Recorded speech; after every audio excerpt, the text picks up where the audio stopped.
Good morning everyone, welcome back to my channel science with बनवाना। Last के videos में हमने पढ़ा था यूनिट्स के बारे में, मेजरमेंट्स के बारे में और जो मेजरमेंट्स हैं फिजिकल क्वांटिटी उनकी कैसे करते हैं उसके बारे में। और आज की वीडियो हम पढ़ेंगे डायमेंशंस के बारे में, फिजिकल क्वांटिटी के डायमेंशंस के बारे में। मतलब कि आज हम डायमेंशन एनालिसिस के बारे में पढ़ेंगे। हमने पढ़ा है कि हमारे पास 7 फंडामेंटल क्वांटिटीज होती हैं। फिजिक्स के अंदर हमारे पास 7 फंडामेंटल क्वांटिटी होती हैं और जो क्वांटिटी इन 7 फंडामेंटल क्वांटिटी का यूज करते हुए ड्राइव की जाती है उनको बोला जाता है ड्राइव क्वांटिटीज।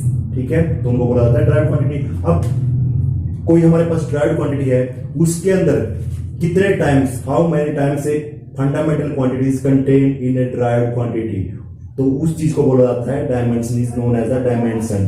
तो हमें पता होना चाहिए सबसे पहले डायमेंशन क्या होता है। डायमेंशन देखो भाई क्या होता है। हमारे पास कोई फिजिकल क्वांटिटी है, ड्राइव क्वांटिटी, मान लो हमारे पास एरिया है, एरिया है ड्राइव क्वांटिटी है। एरिया क्या होती है, लेंथ इंटू लेंथ को हम एरिया बोल देते हैं। तो इसकी जो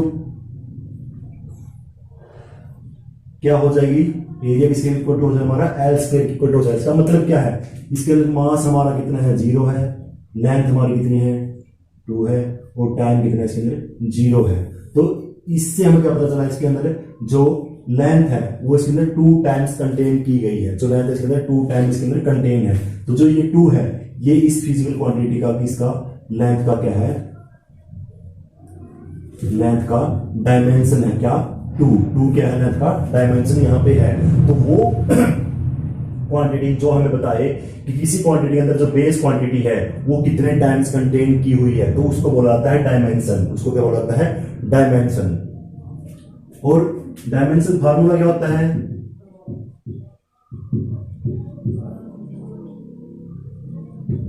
जब किसी फिजिकल क्वांटिटी को इन 3 फंडामेंटल क्वांटिटी है उनके वर्ड्स में अगर हम डिनोट करते हैं, उनके वर्ड में एक्सप्रेस करते हैं, तो उसको बोला जाता है डायमेंशन फार्मूला। एग्जांपल के लिए जैसे वॉल्यूम का डायमेंशन हम लिखते हैं m0 l3 t0, तो ये हमारा हो गया डायमेंशन फार्मूला ऑफ वॉल्यूम।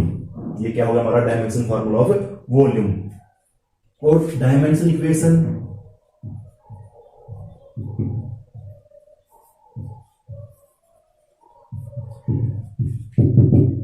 जब किसी क्वांटिटी के सिंबल को, जैसे वॉल्यूम के सिंबल को अगर हम उसके डायमेंशन फार्मूला के साथ कंपेयर कर दें, इक्वेट कर दिया इसके साथ हमने इसको, तो ये हमारी क्या बन गई, डायमेंशन इक्वेशन बन गई। ये क्या हमारी बन गई, डायमेंशन इक्वेशन हमारी बन गई। तो हमने क्या देखा, कोई फिजिकल क्वांटिटी, किसी फिजिकल क्वांटिटी के अंदर जो हमारी बेस क्वांटिटी है वो कितने टाइम कंटेन की गई है उसको बोलते हैं हम डायमेंशन। उस क्वांटिटी का डायमेंशन उसके अंदर बोलते हैं उसको। और जब किसी फिजिकल क्वांटिटी को फंडामेंटल क्वांटिटीज के रूप में उसको एक्सप्रेस किया जाए तो उसको बोला जाता है, उसके डायमेंशन के रूप में उसको एक्सप्रेस किया जाता है, उसको बोलते हैं डायमेंशन फार्मूला। और जब किसी डायमेंशन फार्मूला को उसी क्वांटिटी के सिंबल के साथ अगर हम कंपेयर करें तो उसको बोला जाता है डायमेंशन इक्वेशन। इतना समझ में आया, तो आगे देखो पढ़ते हैं। एक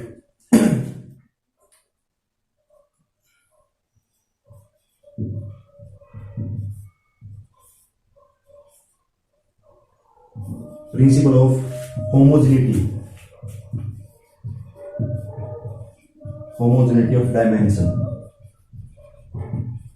इस प्रिंसिपल के अकॉर्डिंग जितने डायमेंशन किसी फिजिकल क्वांटिटी के लेफ्ट हैंड साइड में होंगे वही डायमेंशन यहाँ पे राइट हैंड साइड के अंदर होंगे। मतलब जितने डायमेंशन लेफ्ट हैंड साइड में उतने क्या होंगे राइट हैंड साइड में। एग्जांपल के लिए मान लो कोई फिजिकल क्वांटिटी है, उसको हमने एक्सप्रेस किया MLT फॉर्म में, और उसके डायमेंशन क्या है, x y z है, और इसको इक्वेट करते हैं हम किसी दूसरी फिजिकल क्वांटिटी के साथ c, तो यहाँ पे जो हमारा x है वो a के इक्वल होगा, y है वो b के इक्वल होगा, और जो z है वो हमारा c के इक्वल होगा। तो इस प्रिंसिपल अकॉर्डिंग ये तीनों हमारी होती हैं। और हमने पीछे पढ़ा जो यूनिट होती है, जो क्वांटिटी होती है वो 2 टाइप की होती है, फंडामेंटल क्वांटिटी और ड्राइव्ड क्वांटिटी। लेकिन अकॉर्डिंग टू डायमेंशन जो क्वांटिटी होती है वो 4 तरह की होती है। अकॉर्डिंग टू डायमेंशन जो क्वांटिटी है वो 4 टाइप्स। पहला टाइप क्या हमारे पास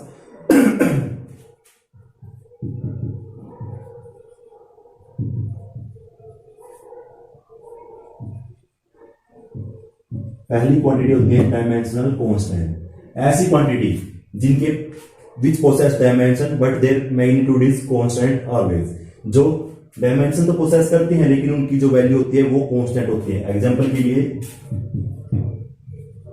acceleration due to gravity, acceleration due to gravity की वैल्यू हमेशा 9.8 मीटर पर सेकंड रहती है, 9.8 मीटर पर सेकंड रहती है। अब इसकी वैल्यू तो क्या है, फिक्स है, कांस्टेंट है, कभी चेंज नहीं होती, ठीक है, वो हमेशा 9.8 ही रहती है। लेकिन जो इसके साथ में क्या है, डायमेंशन भी है। इसके डायमेंशन किसके जैसे होंगे, इसके ये एक्सेलरेशन है तो क्या इसके डायमेंशन होंगे m0 l1 t-2, तो इसका डायमेंशन भी है और इसका वैल्यू कांस्टेंट है, इसलिए क्या होगी, डायमेंशनल कांस्टेंट होगी। दूसरा एग्जांपल इसका हम ले लेते हैं, ग्रेविटेशनल कांस्टेंट हो गया, जैसे ग्रेविटेशनल कांस्टेंट हो गया, जैसे और भी जैसे गैस कांस्टेंट हो गया, प्लैंक कांस्टेंट हो गया। तो जो कांस्टेंट है जिनकी वैल्यू कांस्टेंट रहेगी लेकिन साथ में वो पोसेस करते हैं, डायमेंशन भी पोसेस करते हैं, उनको बोला जाता है डायमेंशनल कांस्टेंट क्वांटिटी। दूसरा है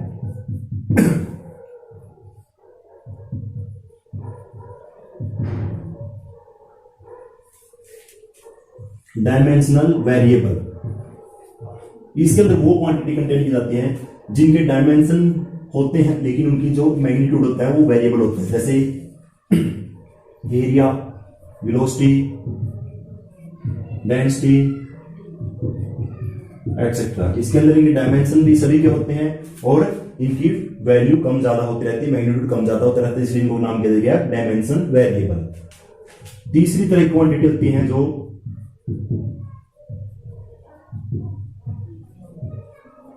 डायमेंशनलेस कांस्टेंट होती है, डायमेंशनलेस कांस्टेंट होते हैं, जिनकी डायमेंशन नहीं होते लेकिन वो कांस्टेंट होती हैं। डायमेंशन नहीं होते लेकिन वो वैल्यू कांस्टेंट होती है। एग्जांपल के लिए पाई है, पाई की वैल्यू है हमारे पास, वैल्यू भी हमारी कैसे कांस्टेंट है लेकिन उसके कोई डायमेंशन नहीं है, इसके कोई डायमेंशन नहीं होते, सिर्फ कांस्टेंट वैल्यू होती है और डायमेंशन ये प्रोसेस नहीं करता। ई है, ई की भी वैल्यू होती है लेकिन उसके कोई डायमेंशन नहीं होते। और जो प्योर नंबर हमारे, प्योर नंबर जैसे 1 2 3 एक्सेट्रा, सबके क्या है, कांस्टेंट वैल्यू है लेकिन डायमेंशन उनके नहीं प्रोसेस करते। वो जो फोर्थ क्वांटिटी है हमारी वो है डायमेंशनलेस वेरिएबल।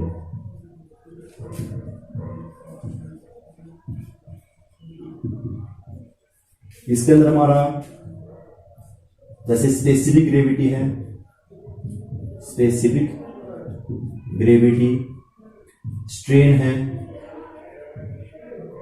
ये ऐसी क्वांटिटी है जिनके डायमेंशन नहीं है और इनकी वैल्यू भी क्या है, वेरिएबल है। क्योंकि जो स्पेसिफिक ग्रेविटी है वो क्या है, रेशियो किसी सांस की डेंसिटी का वाटर की डेंसिटी के साथ रेशियो है, ठीक है, तो रेशियो की कोई क्वांटिटी नहीं होती। उसी प्रकार स्ट्रेन की क्या रेशियो है, इसकी कोई डायमेंशन नहीं होती, सिर्फ इनकी वैल्यू होती है, वो वैल्यू कैसे होती है, वेरिएबल होती है, ठीक है। तो इसी प्रकार हम क्या कर सकते हैं, कई क्वांटिटीज हैं हमारे पास जो हमारी बुक के अंदर दी हुई है, बहुत सी क्वांटिटी हैं, उनके डायमेंशन फॉर्मूले हमारी बुक के अंदर दिए हुए हैं, वो आप याद कर सकते हैं और याद करना जरूरी भी है, उनको याद करना जरूरी भी है। तो आप जैसे मैं कुछ यहाँ पे करवा देता हूँ, आपको एग्जांपल दे देता हूँ जिससे आपको याद करने में आसानी होगी, आपको याद कैसे करोगे।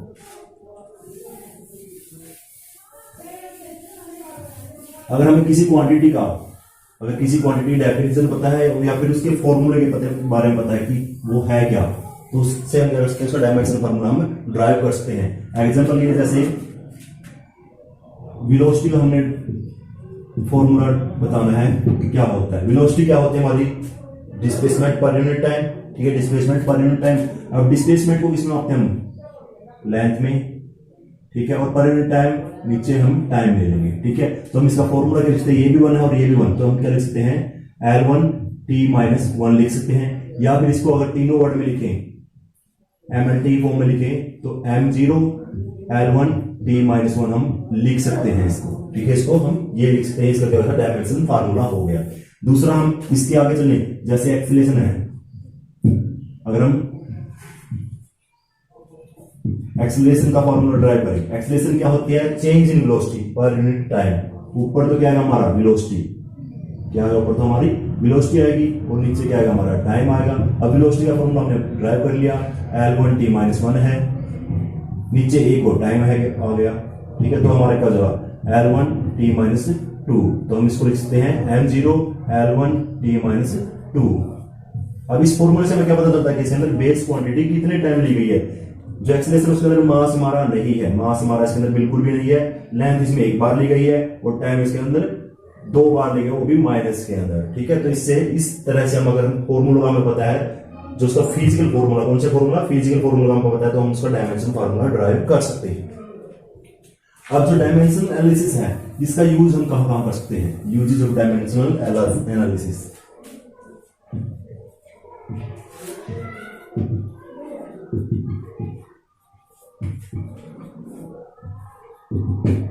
सबसे पहला इसका यूज है क्या करने के लिए लिख सकते हैं, सबसे पहला यूज है डायमेंशनल एनालिसिस का, सबसे पहला और इंपॉर्टेंट यूज है जो वो क्या कर सकते हैं हम, टू कन्वर्ट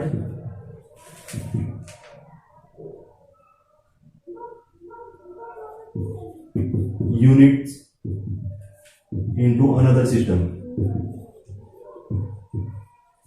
मान लो हमें ऐसा सिस्टम में कोई यूनिट हमें बता दी किसी चीज की, किसी फिजिकल क्वांटिटी, ऐसा सिस्टम में हमें, या फिर एमकेएस सिस्टम में हमें यूनिट बता दी गई है, तो हम उसको सीजीएस यूनिट में कन्वर्ट कर सकते हैं, या फिर सीजीएस दी गई है उसको हम एमकेएस सिस्टम में कन्वर्ट कर सकते हैं। तो उसमें भी यूज कर सकते हैं किसका, डायमेंशनल एनालिसिस का। वो कैसे यूज करेंगे, हमें पता है कोई भी क्वांटिटी क्यू है उसको हम रिप्रेजेंट कर सकते हैं कैसे, एन यू से हम रिप्रेजेंट कर सकते हैं। यू यहाँ पे क्या है, पहले बता चुका हूं, यू यहाँ पे क्या है, यूनिट है इस क्वांटिटी की जो हम मेजर कर रहे हैं, और एन क्या है, नंबर ऑफ टाइम, नंबर है जितने टाइम इस यूनिट, ये यूनिट इसके अंदर कंटेन की गई है। तो अगर हम एक सिस्टम के अंदर यूनिट को, इस क्यू यूनिट को मापा गया N1 U1, ठीक है, और दूसरे सिस्टम में इसी यूनिट को मापा गया N2 U2, ठीक है। यहाँ पे ये U2 क्या है, अनदर सिस्टम ऑफ यूनिट, ये फर्स्ट सिस्टम ऑफ यूनिट है, ये सेकंड सिस्टम ऑफ यूनिट है, और N1 N2 ऐसे नंबर है। अब अगर हम इन दोनों इक्वेशन को कंपेयर करें तो हम क्या लिख सकते हैं, N1 U1 N2 U2 हम लिख सकते हैं, दोनों इक्वेट कर सकते हैं इससे, ठीक है। और हमें अगर N1 का पता है, U1 का पता है और U2 का पता है, तो हम N2 की वैल्यू निकाल सकते हैं। तो फर्स्ट सिस्टम ऑफ यूनिट के अंदर हम इसको क्वांटिटी को लिख सकते हैं N1 U1, सेकंड सिस्टम के अंदर लिख सकते हैं इसको N2 U2। तो हम दोनों इक्वेशन को इक्वेट करेंगे, और इक्वेट करने के बाद हम लिख सकते हैं इसको N1 U1 equal to N2 U2। तो यहां से हम N2 की वैल्यू पता लगा सकते हैं, ठीक है। तो N2 की वैल्यू इसके इक्वल टू आ जाएगी N1 U1 divide by NU2, ठीक है। अब मान लो इस फर्स्ट सिस्टम ऑफ यूनिट के अंदर जो मास है वो हमने 1 लिया है, L1 लिया है, T1 लिया है, और इसके डायमेंशन है A B C, इसके डायमेंशन है। ये तो हमारे फर्स्ट सिस्टम ऑफ यूनिट के अंदर हो गया। अब जो सेकंड सिस्टम हमारा यूनिट है उसके अंदर ये M2 L2 और T2 हमने इस मास और लेंथ और टाइम को ले लिया, और इसके डायमेंशन भी हमारे सेम ही है, A B C सेम है।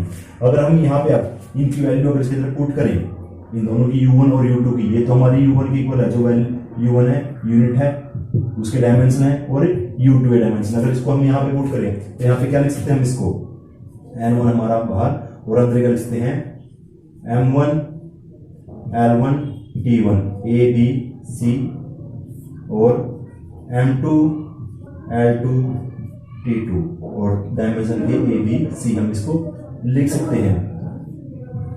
और इसको आगे और ज्यादा सिंप्लीफाई करना चाहे तो हम लिख सकते हैं इसको N1 M1 by M2 power पूरी की एक डायमेंशन सभी का एक है, L1 by L2 dimension B, T1 by T2 dimension इसका C। तो ये हमारी, अगर हमें पता है N1 का पता है और इन सभी का पता है, तो हम क्या कर सकते हैं N2 निकाल सकते हैं। ये आपको समझ में नहीं, थोड़ा थोड़ा समझ में आएगा तो मैं इसका एक एग्जांपल देता हूं आपको। एग्जांपल देखो इसका एक एग्जांपल देखो आपको कन्वर्ट करना है 1 जूल को आर्ग में, किसमें करना है, कन्वर्ट 1 जूल इनटू आर्ग। अब हमें पता है, और कन्वर्ट करना है किसका यूज करते हुए, डायमेंशनल एनालिसिस का यूज करते हुए 1 जूल को आर्ग के अंदर कन्वर्ट करना है। तो फर्स्ट ऑफ ऑल हमें पता होना चाहिए जो जूल है वो किसकी यूनिट है, जूल क्या है, जूल ऐसा यूनिट है किसकी, एनर्जी की, एनर्जी या फिर वर्क की, दोनों की क्या है, ऐसा यूनिट है। ठीक है। और जो अर्ग क्या है, अर्ग क्या है, सीजीएस यूनिट है किसकी, एनर्जी की। ठीक है। तो हमें पता है जूल ऐसा यूनिट है और अर्ग क्या है, सीजीएस यूनिट है। अब हमें पता है जो ऐसा यूनिट के अंदर जो M1 है, L1 है और T1 है, ठीक है, वो कितने कितने ले जाएंगे। M1 कितना ऐसा यूनिट के अंदर, किलोग्राम में, लेंथ 1 मीटर के इक्वल और टाइम 1 सेकेंड इक्वल किया जाता है। और जो अर्ग के अंदर ऐसा सीजीएस सिस्टम है तो M2 किसके इक्वल हो जाएगा, 1 ग्राम के, लेंथ हो जाएगी हमारी 1 सेंटीमीटर के, और टाइम है वो हमारा हो जाएगा 1 सेकेंड के इक्वल। ठीक है। अब हमें कन्वर्ट क्या करना है, 1 जूल, तो हमारा N1 यहाँ पे क्या हुआ, 1 होगा, और N2 अब अर्ग कितनी है वो हमें बतानी है भाई, वो हमें कैलकुलेट करनी है। तो हम कैलकुलेट करेंगे, फॉर्मूला इसके अंदर लगाएंगे। जो N2 है हमारा किसके इक्वल हो जाएगा, N1 के। N1 की वैल्यू कितनी है, 1, अंदर क्या है, M1 डिवाइड बाई M2, तो M1 हमारा 1 किलोग्राम है और M2 हमारा 1 ग्राम। और अभी जो डायमेंशन है ये L1 कितना हमारा 1 centimetre, 1 metre divide by 1 centimetre, dimension उसका B, और 1 सेकेंड दोनों डायमेंशन उसका C। अभी A B C की वैल्यू हमें लेनी क्या है, हमें A B C की वैल्यू लेनी है क्या, जो जिस चीज की हमने क्या ली हुई है, जो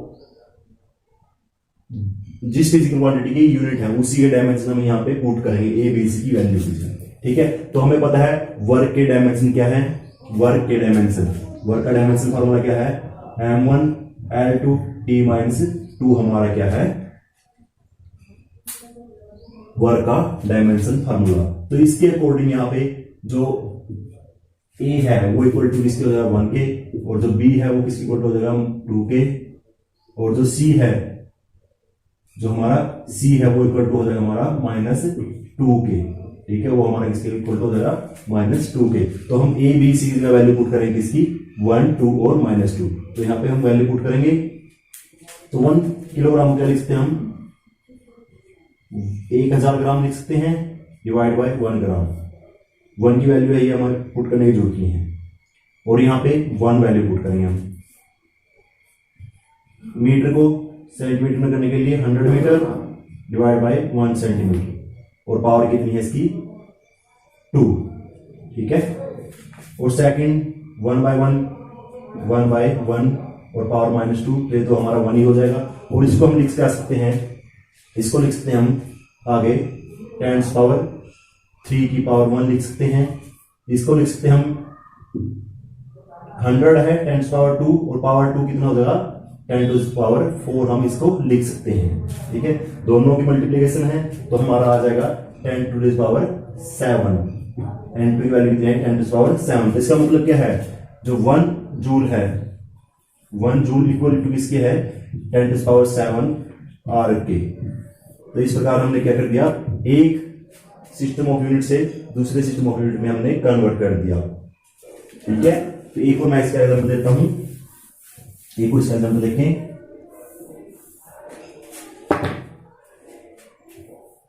1 न्यूटन को कन्वर्ट करना किसके अंदर, डायन के अंदर कन्वर्ट करेंगे।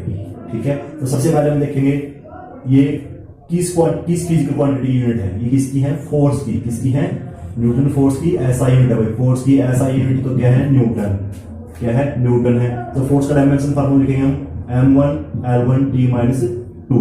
ठीक है। तो यहाँ पे A की वैल्यू क्या हो जाएगी, 1 हो जाएगी, B की वैल्यू क्या होगी, 1 होगी, और C की वैल्यू क्या होगी, -2 हो जाएगी।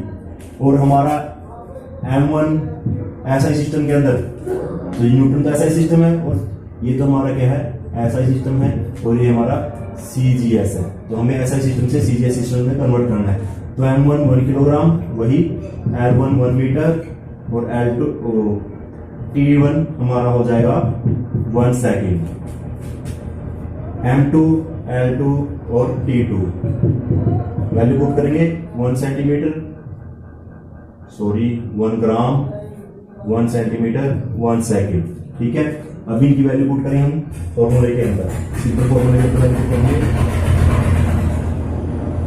N2 हमारा हो जाएगा, N1 वैल्यू 1 है, वही 1000 ग्राम वाई लिख सकते हैं, मध्य और हमको 100 सेंटीमीटर डिवाइड बाय 1 सेंटीमीटर लिख सकते हैं, 1 सेकेंड डिवाइड बाय 1 सेकेंड, और पावर कितनी है -2, तो ये तो हमारा हो जाएगा 1। इसको हम लिख सकते हैं 10 टू द पावर 3 इनटू क्या लिख सकते हैं 10 टू पावर 2, तो हो जाएगा हमारा 10 टू पावर 5। तो टोटल वैल्यू आएगी हमारी N2 की 10 टू पावर 5, तो मतलब 1 न्यूटन के इक्वल हो गया 10 टू पावर 5 टाइम के इक्वल। तो जो सेकंड यूज हमारा डायमेंशनल एनालिसिस का वो है हमारा to check the consistency of a physical relation. कोई फिजिकल रिलेशन हमें दिया हुआ है, उसकी हम डायमेंशनल कंसिस्टेंसी हम चेक कर सकते हैं, डायमेंशनल एनालिसिस का यूज करते हैं। वो कैसे? उसके अंदर हम यूज करेंगे डायमेंशन और principal of homogeneity of dimension, principal of homogeneity of dimension हम इसके अंदर यूज करेंगे। एग्जांपल के लिए हमें एक रिलेशन दिया हुआ है भाई, ये रिलेशन दिया हुआ हमें, इस रिलेशन में हमें डायमेंशनल कंसिस्टेंसी चेक करनी है। तो इसके अंदर हम क्या करेंगे, लेफ्ट हैंड साइड को राइट हैंड साइड के बराबर इक्वेट करके देखेंगे डायमेंशन दोनों के। तो अगर हमारी दोनों इक्वल आती हैं तो हमारा डायमेंशनली कंसिस्टेंट सही है, अदरवाइज ये हमारी इनकरेक्ट है। अब देखो इसकी डायमेंशन कैसे इक्वेट करें हम। इसके अंदर क्या क्या वो दिया हुआ, फोर्स दी हुई है, डिस्प्लेसमेंट दी हुई है, मास है, वेलोसिटी है, मास है और वेलोसिटी है। अभी इनको हमें लिखना है। हमारे पास जो फोर्स है वो उसका फॉर्मूला होता है m1 L1 T-2। डिस्प्लेसमेंट है उसका फॉर्मूला क्या होता है L1, अकेला L1 ही होता है। ठीक है, 1/2 ये प्योर नंबर है, तो इनके तो हमारे डायमेंशन कांस्टेंट होते हैं, डायमेंशन लिखने की हमें जरूरत नहीं है। इसका होगा मास का m, अकेला m। ठीक है, वेलोसिटी का होगा L1 T-1, पावर कितनी है दी हुई है 2, minus m L T-1 power 2 हमारी दी हुई है। दोनों को लिखेंगे तो हमारे साइड में आएगा m1 L2 T-2 इक्वल किसके है m1, इसका स्क्वायर हो जाएगा L2 T-2 minus m1 L2 T-2। अब देखो, अब आपने गलती नहीं करनी है, यहाँ m1 L2 T-2 के अंदर से m1 L1 T-2 हमें सब्ट्रैक्ट नहीं करना है। क्यों नहीं करना है? क्योंकि देखो अगर हम लेंथ में से लेंथ को माइनस कर रहे हैं तो हमारा रिजल्ट किस में आएगा। मान लो हमारे पास 2 मीटर है, उसमें से हमने 1 मीटर सब्ट्रैक्ट कर दिया तो हमारा रिजल्ट क्या आएगा 1 मीटर। तो मीटर तो हमारा आया या नहीं आया, डायमेंशन तो उसका क्या रहा, लेंथ में ही रहा। तो इस पूरे डायमेंशन में से दोनों डायमेंशन सेम है तो हमारा डायमेंशन क्या रहेगा, सेम ही रहेगा, चेंज नहीं होगा। तो हमारा लेफ्ट हैंड साइड है वो राइट हैंड साइड के इक्वल हो जाएगा, इक्वल है। तो इसका मतलब क्या है, right hand side equal to right hand side, left hand side किसके इक्वल है, राइट हैंड साइड की। तो हमारी क्या है, जो इक्वेशन है वो हमारी करेक्ट है, डायमेंशनली क्या है वो करेक्ट है, एग्जिस्ट करती है डायमेंशनली। तो इस प्रकार हम डायमेंशनल की कोई भी इक्वेशन को हम इक्वेट करके देख सकते हैं कि वो डायमेंशनली कंसिस्टेंट है या नहीं है। अब जो तीसरा यूज है इसका डायमेंशनल, इसका तीसरा यूज क्या है, उसका यूज कर सकते हैं हम कोई भी फॉर्मूला ड्राइव करने के लिए, to drive a formula. Third use है इसका टू ड्राइव है फिजिकल रिलेशन। कोई भी फिजिकल रिलेशन को ड्राइव करने के लिए हम इसका यूज कर सकते हैं। एग्जांपल में देखता हूं इसका, आप हमें ड्राइव करना है, हमें पता लगाना है सेंट्रीफ्यूगल फोर्स का, हमें किसका पता लगाना है, सेंट्रीफ्यूगल फोर्स का। किसका, एक पार्टिकल है जिसका मास m है, वो मूव कर रहा है with velocity v around a circular path of radius r।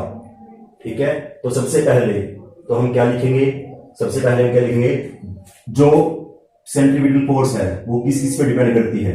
जो सेंट्रीपिटल फोर्स है अकॉर्डिंग टू क्वेश्चन, जो centripetal force according to question depend करती है, किस किस चीज के ऊपर डिपेंड कर रही है हमें देखना। डिपेंड्स ऑन, पहला तो है मास ऑफ ऑब्जेक्ट के ऊपर, दूसरा है वेलोसिटी ऑफ ऑब्जेक्ट के ऊपर, और तीसरा किसके ऊपर डिपेंड कर रही है, radius of circular path, radius of path के ऊपर। ठीक है भाई, अब हमें लिखना है, अब हमें क्या करना है, लिखेंगे हम जो हमारी फोर्स है, जो फोर्स एफ है, सेंट्रीपिटल फोर्स है, वो किस किस के ऊपर डिपेंड है। डायरेक्टली क्वेश्चन किस चीज के है, मास के, किस mass of object, velocity of object और रेडियस ऑफ सर्कुलर पाथ। और ये क्या है, मास के डायमेंशन ए बी सी, ए क्या है मास का डायमेंशन, बी क्या है वेलोसिटी डायमेंशन, और आर सी क्या है रेडियस का डायमेंशन। ठीक है, हमने लिख दिया। अगर हम साइन ऑफ प्रोपोर्शनलिटी को यहां से हटाएं तो हम क्या लिख सकते हैं, एफ को लिख सकते हैं, यहां पे कोई कांस्टेंट ले सकते हैं, और यहां पे एम ये लिख सकते हैं। अब हम यहाँ पे क्या करेंगे, डायमेंशन हम लिखेंगे। अब इनको डायमेंशन फॉर्म में हम लिखेंगे। डायमेंशन फॉर्म में कैसे लिखते हैं, फोर्स का डायमेंशन लिखेंगे सबसे पहले, m1 L1 T-2। ठीक है, उसके बाद हम, ये हमारा कांस्टेंट वैल्यू है भाई, ये हमारा क्या है कांस्टेंट है, तो इसके तो हम डायमेंशन नहीं लिखेंगे। मास का m लिखेंगे, m की पावर a। वेलोसिटी का क्या लिखेंगे हम, L1 T-1। ठीक है, और इसकी पावर b, और रेडियस है जो, उसका क्या लिखेंगे हम, रेडियस हमारा लेंथ है, और लेंथ की पावर 1 और उसकी पावर c। तो इसको हम लिख सकते हैं m1 L1 T-2 लिख सकते हैं। और आगे हम इसको सोल्व करेंगे तो हम लिख सकते हैं इसको m1 L b plus c, और t की पावर है माइनस b। ठीक है, तो यहां से अगर हम इनको इक्वेट करेंगे, डायमेंशन को इक्वेट करें according to the principle of homogeneity of dimension, तो जो हमारा a है, a हमारा इक्वल किसके आएगा 1 के, b प्लस c हमारा इक्वल आ गया 1 के, a हमारा आया 1 के इक्वल, b प्लस c आया हमारा 1 के इक्वल, और माइनस b इक्वल किसके आया यहाँ पे -2 के, तो माइनस b हमारा आया -2 के। तो यहां से a की वैल्यू हमें पता चल गई, b की वैल्यू कितनी आ गई हमारी 2, b की वैल्यू कितनी आ गई हमारी 2। तो यहाँ पे हम b की वैल्यू पुट करेंगे तो यहाँ से हमें c की वैल्यू पता चल जाएगा -1। तो हमारे पास तीनों वैल्यू हमें पता चल गई है a b और c की। तो जो ये a b और c हमारे डायमेंशन की वैल्यू पता चली है, हम इसको इस फार्मूला के अंदर, इस फॉर्मूला के अंदर ऐड करेंगे तो हमें पता चल जाएगा फॉर्मूला किसका, जो हम निकाल रहे हैं सेंट्रीपिटल फोर्स का। तो हमारा फॉर्मूला किस इक्वल आ जाएगा, m की पावर 1 है तो वो 1 हो गया, और वेलोसिटी की पावर कितनी है यहाँ पे b किस इक्वल है 2 के बराबर है, और रेडियस है, रेडियस की पावर कितनी है -c, तो 1 के बराबर है। तो ये हमारा फॉर्मूला ड्राइव हो गया किसका, सेंट्रीपिटल फोर्स का। तो हम इसको लिख सकते हैं m1 v² और डिवाइड बाय r की। ये हमारा फॉर्मूला सेंट्रीपिटल फोर्स का डायमेंशनल एनालिसिस के साथ हमने सोल्व कर दिया। तो इस तरह से हम किसी भी फॉर्मूले को ड्राइव कर सकते हैं डायमेंशन एनालिसिस के द्वारा। अब इस डायमेंशन एनालिसिस कुछ हमारे पास लिमिटेशन होती है। सबसे पहले लिमिटेशन है कि इसके अंदर हमें जो कांस्टेंट वैल्यू है, जो कांस्टेंट फिजिकल रिलेशन है, जो कांस्टेंट वैल्यू है, उनके बारे में कोई आइडिया हमें नहीं मिलता। अगर एक से ज्यादा क्वांटिटी है एक साइड में तो हम उनको भी ड्राइव नहीं कर सकते। जैसे